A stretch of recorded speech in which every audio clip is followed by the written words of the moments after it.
and welcome to Design Voices Elevated Series 2. Today we are in London meeting Jeanette Clement. Hello, Jeanette. Hello. Where are we today?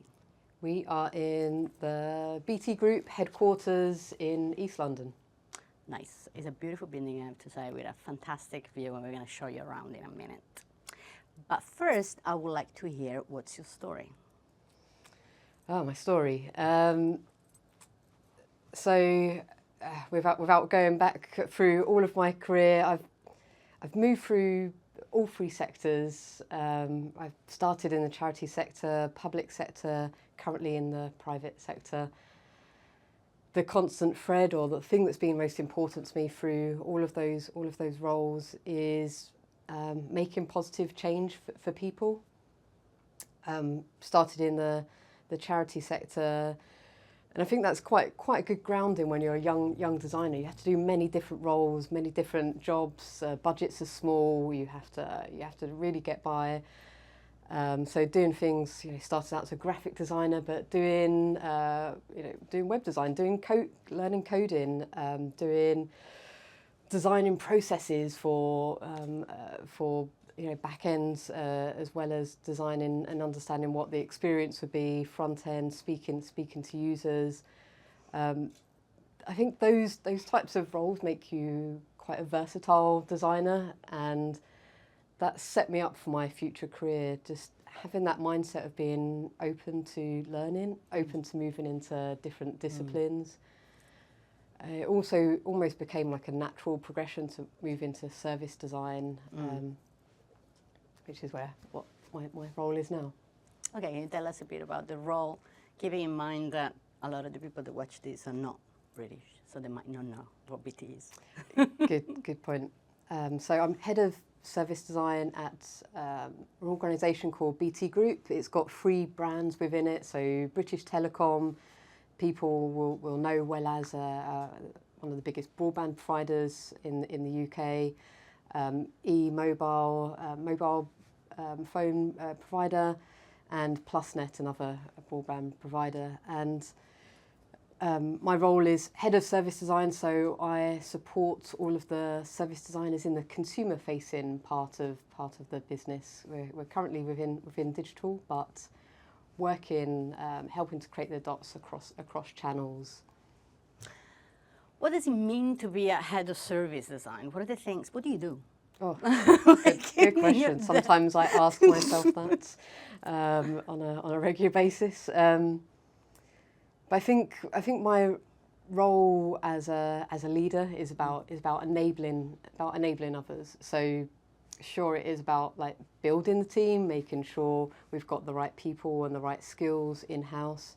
It's about making sure people have got the right tools to do their job. But I think probably the most important part of my role as a leader is to create the right foundations for design to succeed, and that often means like doing the hard work to build relationships with people in different areas of the business, understanding how the funding process works, understanding what are the existing processes, making sure that our team are working on the right things at the right time. I use the analogy of like catching waves rather than swimming against the tide. It can be frustrating as a service designer if you're not able to work in the right spaces, or you can do the best work you like, but if you're not working on something that aligns with an initiative that's coming through the business, then it can be frustrating quickly. So part of my role, a big part of my role, is creating those foundations for success, building relationships with people, making sure we're working on the right things at the right part of the process. And a third one has been around like training people. For example, we know that service blueprint mapping is a really useful tool to connect those dots, to get people to rise across their boundaries and talk to each other about putting the heart at the centre of those discussions. but if a service designer puts in a meeting with someone that has no idea what this thing is, they're going to get knocked back pretty quickly, particularly if it's tends to be quite a longer meeting or longer workshop.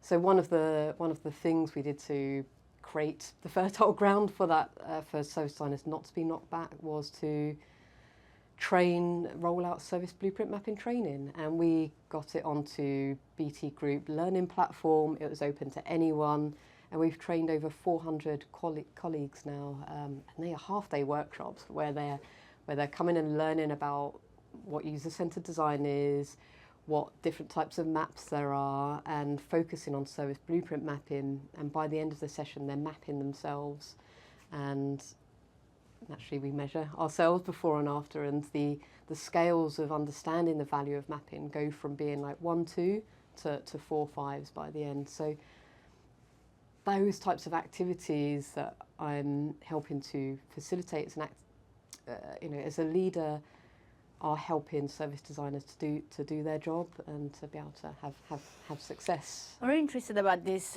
point on training. I'm usually very skeptical about the way organizations go about it, because they position it as a way to teach people to do the thing. Yeah. And that's impossible enough at their workshop. Yeah. So I would like to understand, what was your objective with the training? I'd say I had absolutely the same skepticism about training. My mindset was originally around, we need to show people tangible delivery of service design, demonstrate what we've done. That is how we will help people to understand the value. That is how, that is what will make the light bulbs come on. But it was only after actually doing one training session and seeing that the impact that had for service designers was actually the impact of doing that training was that people were coming to us for support more proactively, but also service designers were able to get engagement for those people that had attended the workshops more easily. So those were the things that made me see, made it go from being like a 1 or 2 off training thing that I was perhaps skeptical about the value of, to, okay, we need to do this every single week until. Okay. But your objective was awareness. It was raising understanding of the value of these specific tools. It wasn't, equipping people to actually do it themselves. Correct. And that's super important. Yeah. I mean, I do think some of these activities,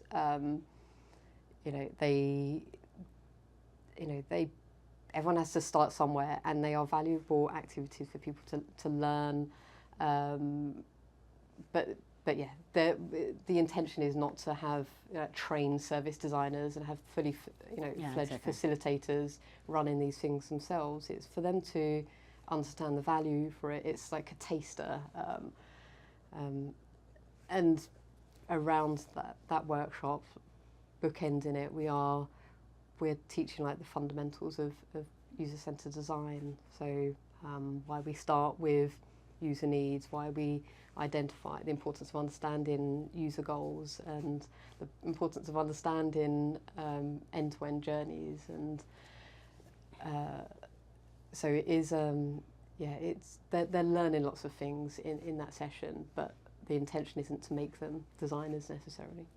How do you articulate the value of service design? And do you have one story, or do you have many stories, depending on who you talk to?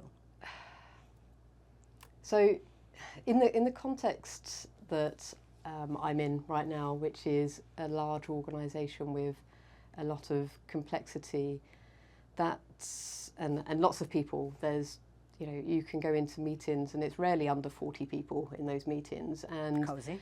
You can be fairly confident that similar meetings have happened, and you might be going round in circles. So the value that service design really has is enabling us to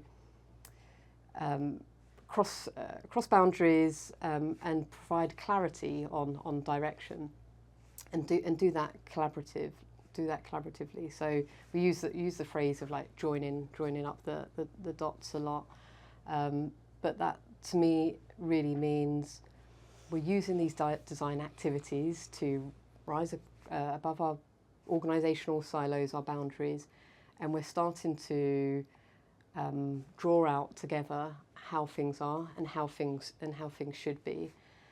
And the role of a service designer is, yes, it is collaborative, and it is to bring people together that might not talk to each other very often or might talk to each other at different time frames.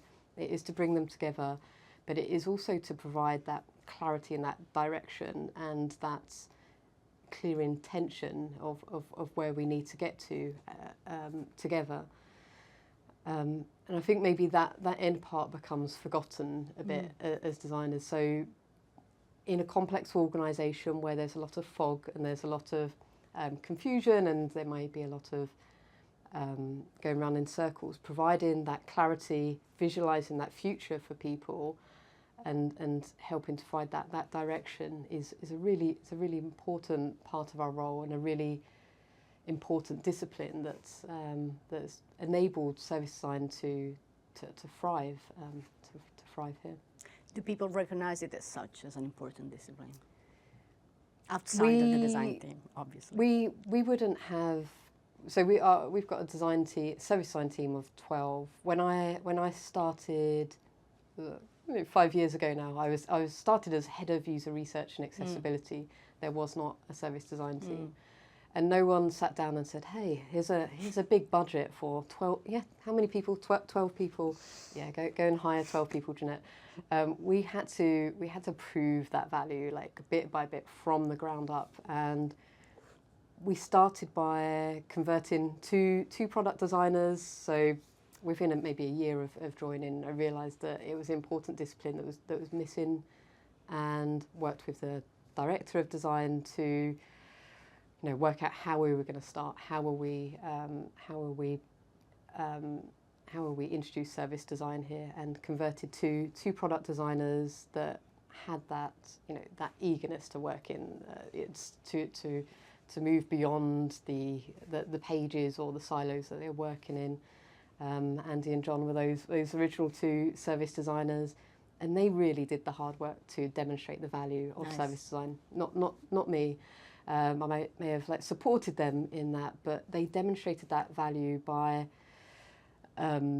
doing all of that good work that service designers do, bringing people together, providing that clarity of problems, helping to reframe those problems, providing that clarity of the future state that we need to move towards, and that created an appetite for service design that other product leads or product directors might say, I want one of those, we need one of those. So it was that that tangible delivery, that tangible work output from the service designers that demonstrated the value. So people do understand it and they do see it. The harder bit can be reaching into areas where it's more difficult. Did you at any point in time have to prove value in a quantitative way? Oh, it's a good question. I mean, the not of the service designers themselves, but part of the foundations of what service designers are doing is constantly using metrics to build cases, to highlight risks, to show the scale of a problem. They are synthesizing those insights, whether they are quantitative, like call center data, analytics, through to qualitative, secondary research, speaking to guides that are talking to customers, call listening, or even being part of in-depth interviews. So it is an integral part of our role is to use data to make cases for things. But yeah, not in terms of can we, affordability for service designers. Haven't had to do that. Using data to make a case for something is not necessarily a core skill of a designer. No, it's so not. How do you, It's not. how do you go about And it? it's something they have to be quite heavily persuaded on, shall we say. Yeah, it's not a core skill, and we've had to do little activities to upskill our designers. So we have fortnightly sessions called Hive Mind, which is a learning session. So if someone's got an expertise on something, they will share with the rest of the team, and they will have a discussion. So they might learn a new thing. We also trick them into learning about these skills by setting activities. So every quarter we have like a quarterly planning session.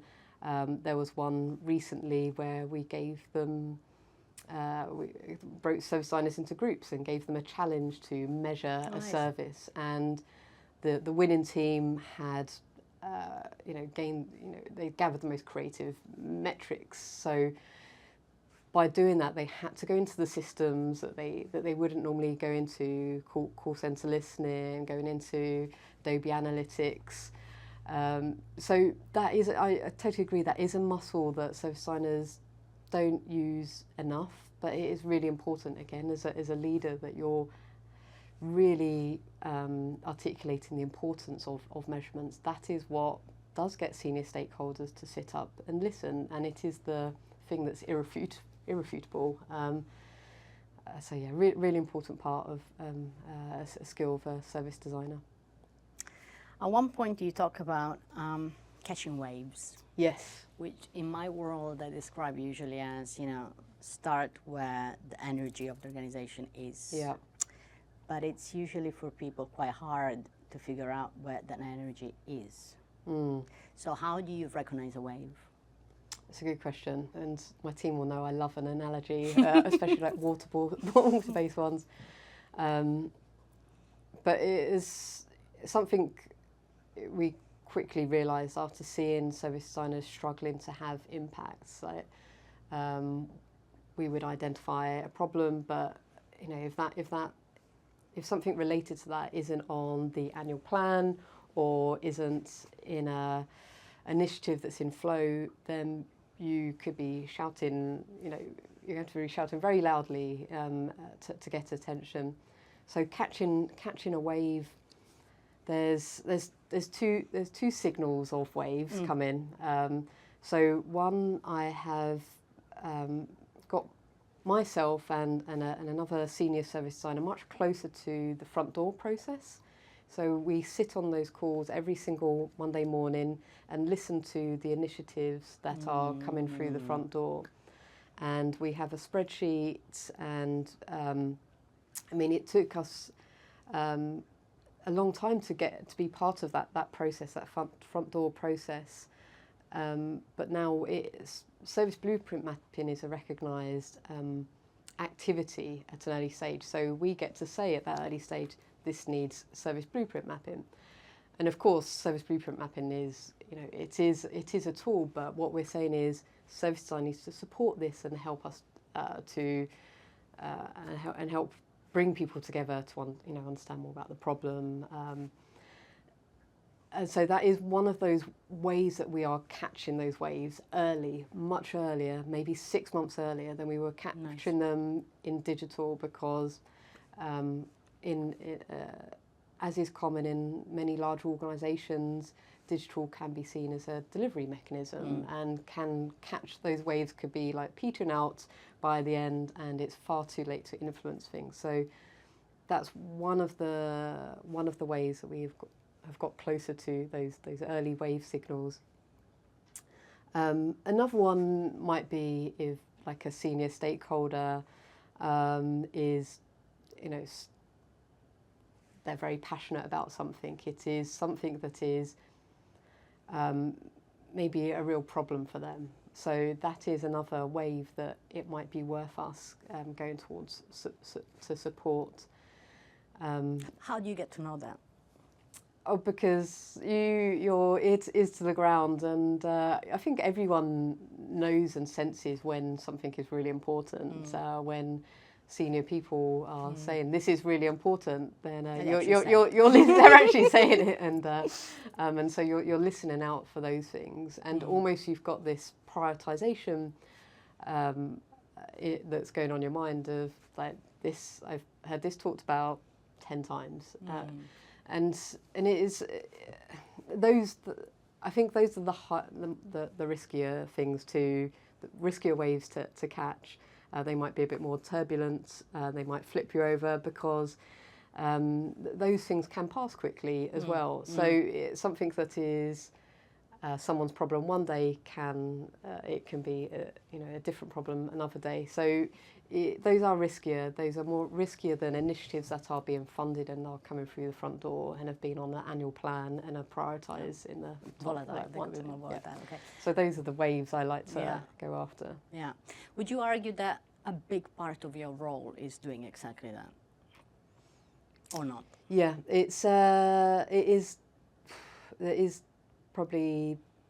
I would love my role to be spending more time with my service designers and observing them and coaching them, and I would love to be able to spend more time, really much more time than I'm able to sort of nurture that community. I'm very lucky to have some great senior service designers and a principal and 2 managers. So that leadership, there's solid leadership there, and you have to trust them to be able to do part of that role as well. But yeah, I do think that my job tends to be a lot more on like understanding where those waves are, creating the foundations for success, and more on the political side of the doing side, or the observing the doing side, which sometimes you. Like, as in every designer, I think you get jealous of like not being in the detail. But sometimes I do get to, like a few weeks ago, I was able to go into a retail store and help facilitate some service blueprint mapping, and we were speaking, doing some activities with the guides and hearing about their experiences of customers with disabilities. And I just love those. I love those sessions. I love those days of being able to get into back to reality. Yeah, back to reality. Get back to the real.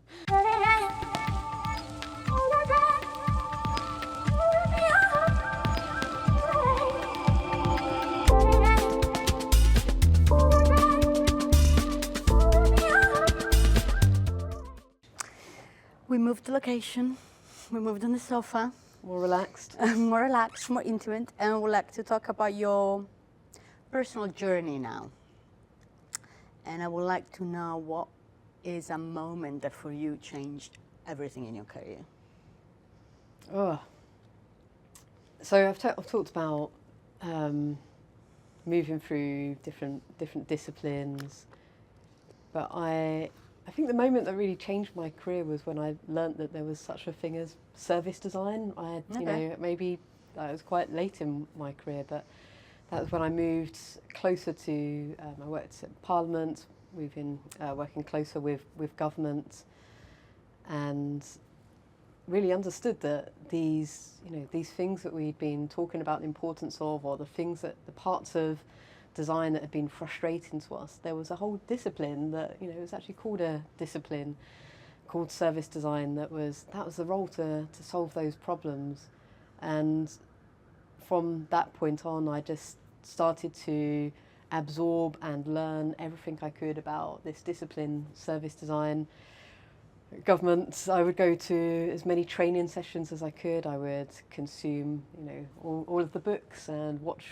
We never had the money to go to conferences, but I would watch conference videos and take down notes, like trying to learn as much as I could. So I think that was a real learning point for me, like realising there was all this, and maybe I think there was a point of like service design blossoming in government as well. So there was that sort of sweet spot. But yeah, I think probably in terms of my career, that was one of the most pivotal things.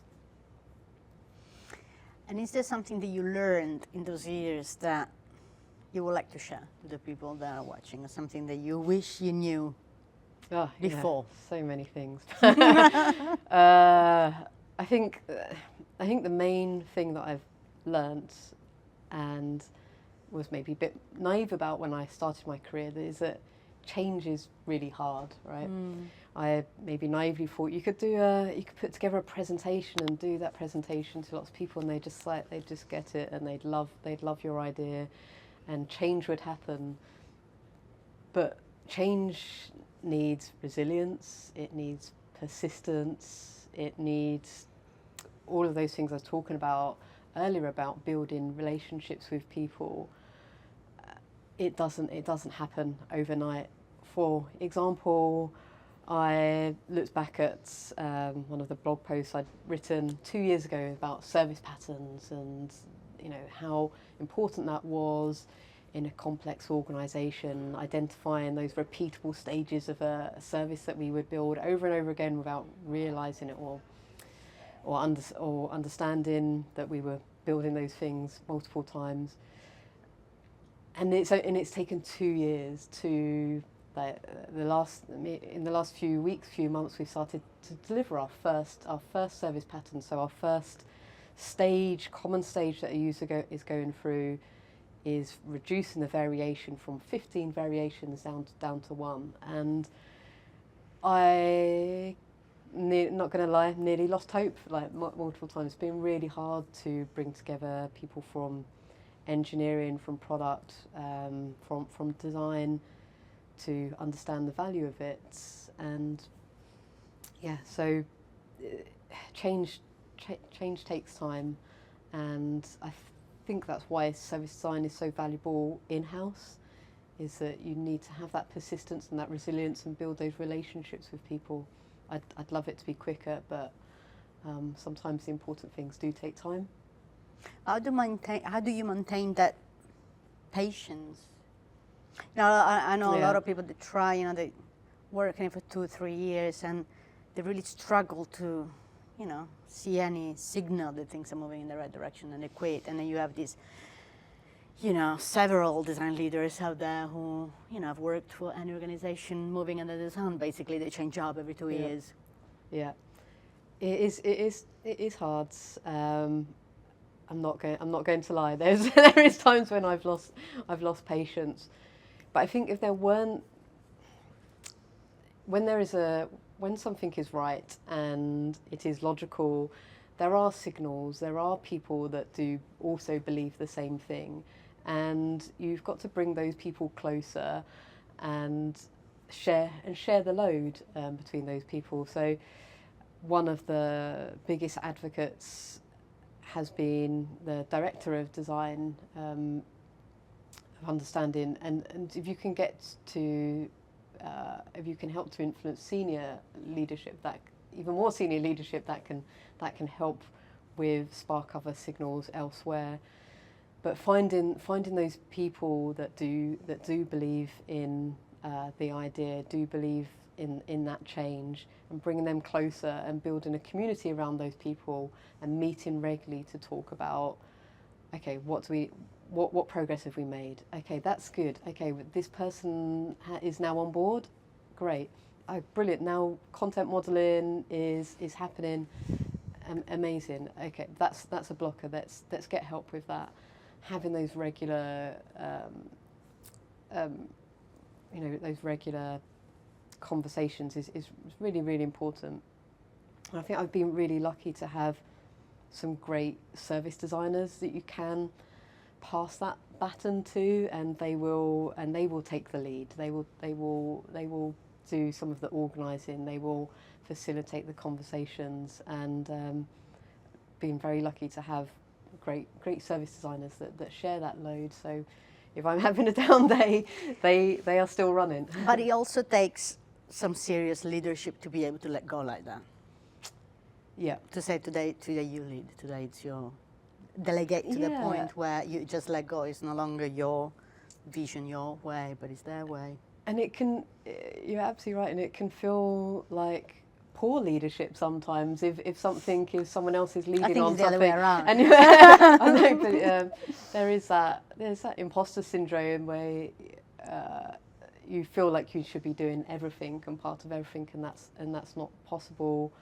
I remember feeling that with the training, set up the training people on service blueprint mapping, and when other service designers were leading it, and of course you can't do every single session yourself, I'd feel a lot of like FOMO and like fear of missing out when they were leading it. But it's like the right thing to let them put their flavour on it, to let them lead it. But yeah, it can feel scary as well to let go. But how do you define success today for yourself? The thing I measure my success on, I talked earlier about the important thing being making positive change in people's lives, right? And it's quite hard to measure that thread between what you're doing and that impact of the things we're measuring of customer satisfaction, reduction of patterns of call centre drivers. But I think seeing the service designers in my team having impacts, and by impact I mean seeing the design decisions that they've made. They've brought people on the journey, they've made clear decisions, and they're seeing that through to delivery, and seeing that through to change. That is success. And if all of the service designers can be having that success, I will be happy. I can go and retire on a beach with a cocktail. It's a bit. I don't know. I'm afraid. But that would be success. Is like doing myself out of a job, I guess. Nice. Services are so good. Yeah. Nice.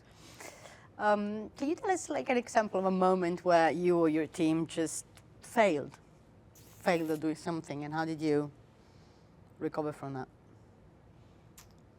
Oh, I always find that a difficult question to answer, because failure is learning, right? And making mistakes, you want to encourage people to learn quickly and fail fast. I think some of the failures might have been taking too long to understand how the organisation works, or staying in our own bubble too long. I think it took me a long time to understand more of the world outside of digital, and understand that we needed to influence those processes and work closer with those colleagues working in retail and assisted. So we recovered from, I'm glad to say we have recovered from that, and we are doing a lot more work collaborating across those boundaries. But there's still a hell of a lot more to do. It is hard, and there's more to learn. But I think that would be, if I could go back and start my job again 5 years ago, I'd probably start there earlier, building those relationships earlier. Yeah, I guess this is a very common thing to happen, right? I mean, design in itself is a very horizontal discipline, but it's usually positioned in a vertical, right? Yep. Either digital or marketing or whatever operations. And then you end up operating within the vertical, missing completely on the purpose of being there in the very first place, right? Or being unable to influence things because that decision was made 6 months ago, and you're not going to change anyone's mind on that decision now. So things have changed so much since I started. Design used to be like a small little group of people in a sort of agency style working, and we are working more in multidisciplinary teams across journeys. But I do think until we, as an organisation, understand that digital is how we do business, right? It's not a separate delivery mechanism for the business, and bring design into the business, not just service design, not just UX, but collaborating together earlier, understanding all of the signals, synthesizing insights, and taking an iterative approach to improving services until we can get to that nirvana state. It's it's harder to realise value as quickly for customers. I'm of the opinion that leadership is not for everyone. Yeah. And it can seriously take a toll on people because, you have a lot of responsibility. You're responsible for the people. You're responsible to deliver value to the business. And so how do you deal with that? And how do you go about your work-life integration? Yeah. So many times I'd love to go back to being a graphic designer and sitting on my own in front of a computer making something look beautiful, and you've total control over it. Yeah. You might have the nervousness of how something comes out the printer, but one of my current creative outlets, my latest creative outlet is ceramics, actually. Nice. And there is nothing more of an antithesis to digital than ceramics. You make something immediately. It might be awful, but you can make an ashtray in minutes, and it's there. And you fire, and it's there forever. Someone's probably going to see that in 100 years because it's going to be so hard to break down. But that is my release actually. Later tonight we've got our annual open studio, so people will be coming and looking at the things that I've been making over the last few months. But when I turn off my computer or leave the office, I go straight to the studio, get very messy, and making things with my hands is the best outlet. But I totally recognise that it's the progression path to being ahead of is not for everyone. I'm really glad to say that recently, in the last it's over a year now, we created a hands-on design role, principal role, which is at the same level as head of. So very senior, very rare. Same level as me. So Anna Mulvaney is our principal service designer, and it's great to have someone that has just got so much experience. They didn't want to go into management. They didn't want to maybe deal with some of those other logistical parts, and they can focus on being hands-on and are a great role model for all of the other service designers to look up to and say, yeah, I can do that. I can stay as a hands-on designer late on into my career. And it's great to have someone at that seniority presenting to senior stakeholders. There's a gravitas that the senior, really senior person that's been round the houses brings. So we do have that split, and maybe a few years ago I might have taken that, but or maybe I will in the future that route. But have you ever had a great role model for leadership? How did you learn to be a leader? No one teaches you this stuff, right? I know, that's what I'm asking. Because everyone is struggling with that. And I think that's partly, it's one of the biggest imposter syndromes you have is because you haven't. There is no template for a great leader, and you're constantly worried: am I doing a terrible job? Am I doing a terrible job? And you have to use feedback from others, of course, from your team and from your peers, to know if you're doing a good job. But I had some great role models when I was in Parliament. The heads of design in government, I was very lucky to work closely with them. So people like Kate Tarlin, Ben Holliday, Lou Down, I was almost in awe of them, because it was almost like a different breed of leadership that I hadn't been exposed to before, and I tried to learn as much as possible from them and watch their talks, read their books, but I still feel like I'm making it up largely. But what made them so special? What did you see in them that made you think, oh my God, these are great leaders? I think the things that spring to mind are they have a great confidence in their knowledge, but they're also humble. So that sort of balance of not being like the ego leader, which is harder. I find that harder to respect. How can you be that totally confident about everything? So I found they had a great confidence in their knowledge. They would share their knowledge very openly, very generously. I think those are some of the signs of a great leader, of being, bringing people with them, sharing their knowledge widely, and being generous with that. I love it. Confident in your knowledge, humble, yeah. Sharing generously.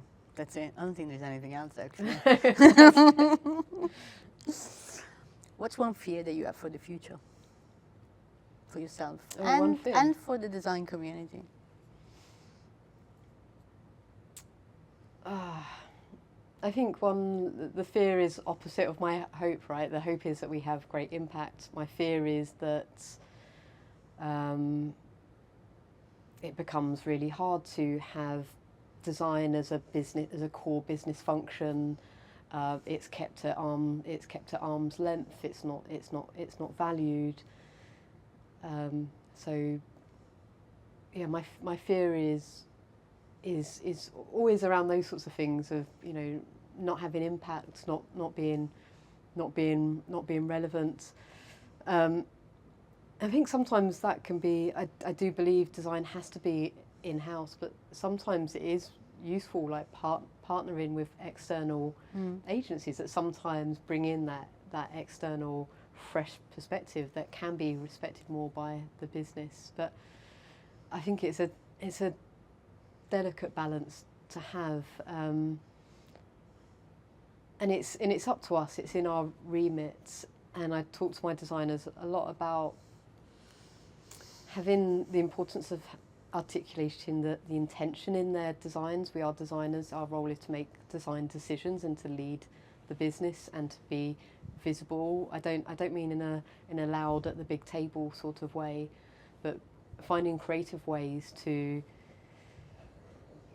provide that intentional direction and put in evidence behind it is a really my fear is that we stop doing that and we become irrelevant and we revert to design shrinking back to be seen as crayons drawing pictures or just a UX thing. You mentioned on a couple of occasions my imposter syndrome. I cannot let it go, I'm afraid. You will have to tell me a little bit about that. Yeah, I think it's. I'm quite open about talking about it. I remember going to a fantastic talk. We're doing a series of talks about imposter syndrome, and a peer from government, Gavin, came in and did a talk about imposter syndrome, and it was one of the most well-attended talks we've ever held, and everyone was silent throughout it. You could hear a pin drop. So I don't think it's something that is isolated to me or something that's just about me. It is, the older you get, you realise that is a common thing for a lot of people, and maybe it is partly a symptom of working in design or working in certain industries where things are very fuzzy and things aren't very clear, and it's not a very clear-cut role. It's not very clear. There's no manual for a particular role in a particular organisation. You've got to figure things out, and you've got to figure it out quickly. So yeah, I think I've always felt it, but maybe that's also been a driver because it makes me prepare, not over prepare for things. But there is a getting the balance right of not looking back and ruminating on regrets too much, trying to let things go and recognise, okay, that didn't, I did that not great, or that part wasn't great, but I've learned from that, and I think that's how I've learnt to deal with it as I've gone through my career, is like over preparing, mindfulness, and letting things go a lot more quickly. But yeah, it is you have to be careful not to let it lead to burnout, and I'm much better at spotting those signals earlier on now, and have definitely experienced burnout in a previous role, and now I can spot those signals of anxiety, overwork, and you have to force yourself to take a step back and put in those be very boundaried, but it's also not easy. What are those signals like for people who are in the midst of it and it's for the first time, and what are the things that you advise to look for? The early signals for me are things like you'll have a full night where you are having meetings in your head. You've done a full night's work in meetings, having conversations about things. So not sleeping well, recognizing your anxiety levels are higher. That feeling of anxiousness. So those are some of the early signals for me. But it's also not hard. It's not easy to put those boundaries in when there's a lot of pressures and you've got back-to-back meetings every day. So I'm not suggesting it's a simple thing of like put boundaries in and take a step back. Like you've got to force it to happen. You might have to take some sick leave and recognise mental health is as important as physical health, and protect yourself a bit. Do you think that there is more acceptance these days on this topic, or readiness to recognize it? I would, or not? I would like to say so, but I'm not sure that there is still. I think there is still a stigma to like mental health issues. We do talk about it a lot more, and I'm like pleased to say, like, I mean, compared to my parents' generation, of course, there's like a radical difference, but we're still not. I would say when we are at a stage of really understanding, you would recognise mental health issues as equal to a physical thing like breaking your leg. You would be able to feel comfortable to say, I found it hard to get up this morning. I really struggle with my anxiety on your message, on your Slack message when you're coming into work. But I don't think we're at that stage yet. But I do think talking about it and being open about it is important, and for senior leaders to be seen to be talking about it, and it's okay. It's something that many people will experience. What's your advice to people that are going through it for the first time? Like, what's the first step that you should take for yourself if you realize you are in that situation? Oh, this feels like quite scary territory of like advising people. Though. From your experience, of course. But I can only say the sort of coping things that I would do is try and switch off after work. Try and find some like other creative outlet or sporting outlet that gets you away from the computer, and gets you away from those devices. Take the time if you need to understand the context of your organisation. It might not be the place where you can feel open to talking openly about your mental health issues, but find ways to create those boundaries for yourself. You only get one mental health. It's really important to protect it. Yeah. Okay, I have one last question, which is about one hope for the future. I think my hope for the future is that, not to sound too boring, but that is design is a core function of business, and I don't mean like UX design. I mean design as in making evidence-based decisions that are putting the customers at the heart of decisions, that is collaborative, that is iterative. I think in order for that to happen, the first steps have to be, design has to step up to the plate a bit, and I don't mean that in a sort of like loud, aggressive way, but we do have to make our recommendations, our decisions more visible. We do need to raise the voices of our users, even if you're like feel uncomfortable raising your own voice, raising the voice of our users in those important meetings. Being very intentional, remembering that good design, yes, it is about collaboration. Yes, it is about collaborative design activities and bringing people along on the journey and joining those dots. But your voice needs to be heard on making those recommendations and driving things through right to the end, and not hoping that someone else will. So that's my hope, is that design will be seen as a core function of the business, and designers will feel like they can have that voice, and that they start, they do that by practicing it. Pretend that you've got that. Pretend that you've got that that right to say that thing. We should do this because we've learnt this. Nice. Thank you very much for sharing your story today. Thank you. See you next time. Thank you for watching this episode. If you have enjoyed it, please share it with your network. Design Voices Elevated is a short video series aiming to provide a stage to underrepresented design leaders to inspire new reflections and conversations. My name is Marcia Arico. I'm a strategic design consultant, design leadership coach, public speaker, and author. If you would like to follow my work, please subscribe to designmavericks.substack.com. See you next time.